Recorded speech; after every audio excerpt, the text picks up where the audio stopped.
Good luck sa kanila.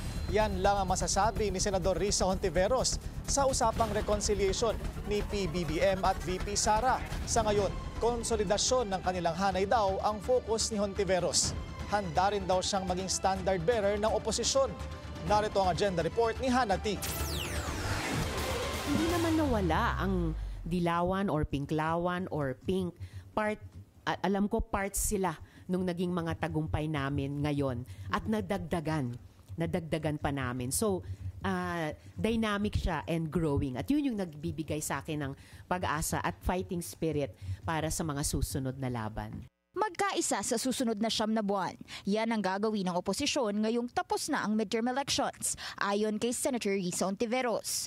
Matapos ang unexpected win ng kanyang mga kaalyado na sina Senators-elect Bam Aquino at Kiko Pangilinan, nasa yugto na sila ng consolidation para maglatag ng alternatibo sa taong bayan sa gitna ng mga kaganapan sa politika.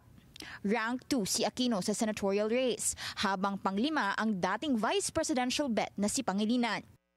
Pag-isahin talaga, hamigin, i-consolidate to a greater degree than we were able to do after 2022. Mag-consolidate kami kahit yung process of selection ng strongest possible slate namin sa 2028 na lalaban at mananalo, we can decide that somewhere up the road.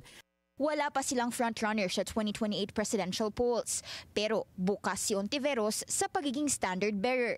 I'm not saying no, I'm open to all possibilities at yun yung hinihingi ko din sa lahat na mga kasama sa opposition or independent bloc na maging bukas kami sa lahat ng possibilities.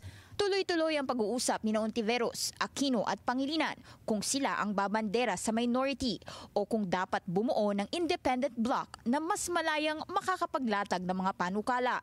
Bakit ba 9 months? Ewan ko, baka dahil panahon ng pagbubuntis. So, magbuntis kami ng ganito and sa pagkatapos ng 9 na buwan, manganak kami ng isang mas malakas pa, mas consolidated at mas may potential na oposisyon. Sa nalalapit na impeachment trial ni VP Sara sa Hulyo, ani Hontiveros, kailangang matuloy ito dahil obligasyon daw ito ng Senado na ayon na rin sa konstitusyon. Sa ngayon, focused si Hontiveros sa kanyang trabaho bilang first-time senator judge kahit posibleng magsagupa sila ni VP Sara sa 2028 sakaling maakwit ang bise. Basta impeachment. Neutrality of a senator judge, judging on the basis of the evidence. At sa usapang pagkakaayos naman ni PBBM at ng pamilya Duterte, maikli lang ang komento ni Hontiveros. Good luck sa kanila. Para sa agenda, Hannah T, Bilyonaryo News Channel.